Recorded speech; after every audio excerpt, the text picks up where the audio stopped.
If you're looking to grow your business and work with more people, you have to become a better negotiator.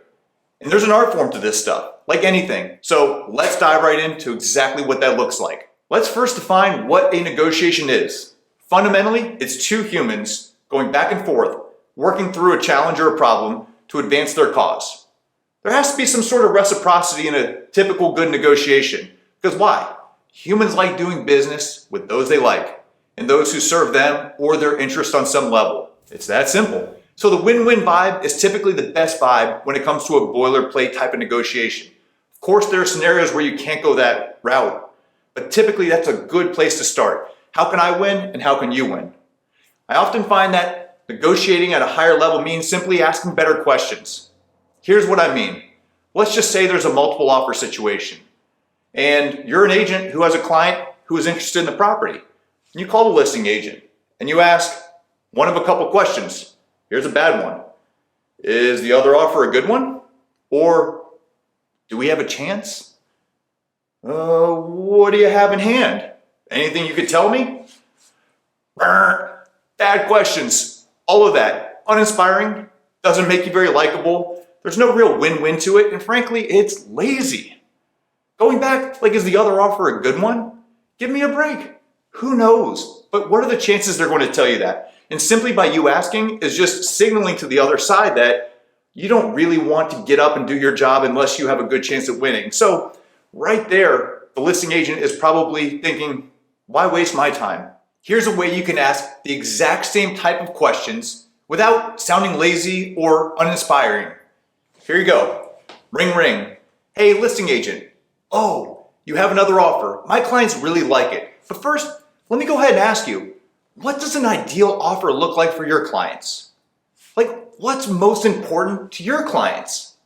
Is there anything specifically I could do that would mean a lot to you or your clients? Look, I'm here to be a partner in this process, so let me know what I could write up in my offer that could possibly mean a lot to your clients. Is there anything specific?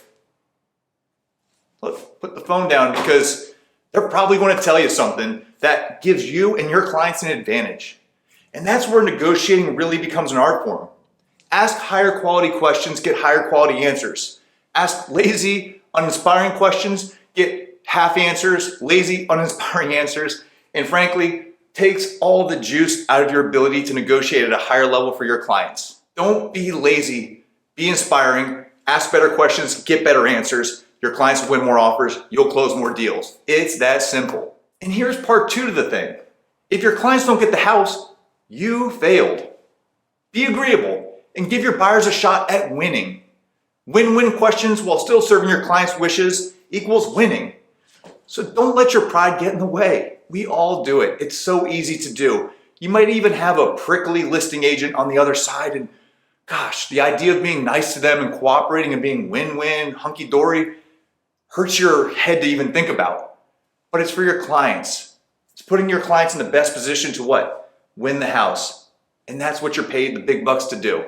So ultimately, it's a win-win type of strategy that will win you more deals. So just remember, if your clients don't get the property, you're unsuccessful. Don't let the quality of your questions be the reason or your attitude and approach in this fake zero-sum game that we're really not playing become the reason. Here's another one we all come across.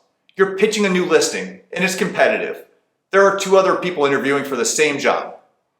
So what do? Most agents go out and say, this is what I do for my clients. Listen, listen, listen. Or you should hire me because 1, 2, 3, 4. Right. I. And their eyes are glazing over.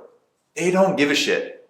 What they care about is how you solve their problems. Rather than pitching with the I, my awards, my accolades, here's what you do. Mr. Seller, Mrs. Seller, thanks for having me out. Look, what criteria will you be utilizing to make the decision of who you hire? Stop talking. Let them tell you. Let's try a different one. If you could write the perfect script, what does your ideal outcome look like? And you stop talking.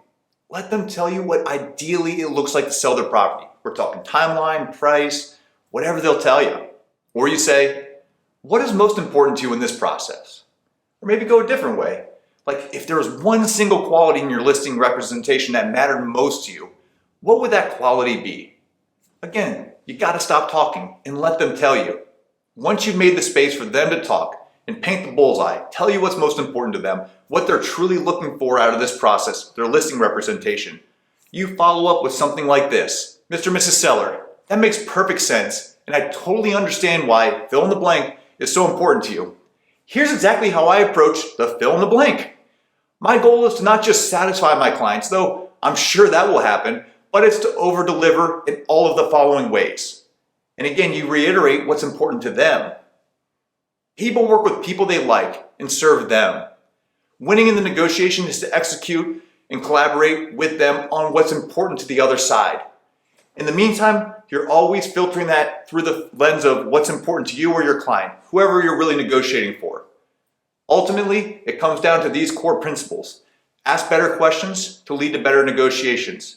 Serve the other person in their interests when and however possible, so long as it doesn't completely screw up your goals and the things that you're negotiating for. And number 3, really at the onset, approach all negotiations as a win-win. If the other side doesn't get what they need, you're not going anywhere in this negotiation.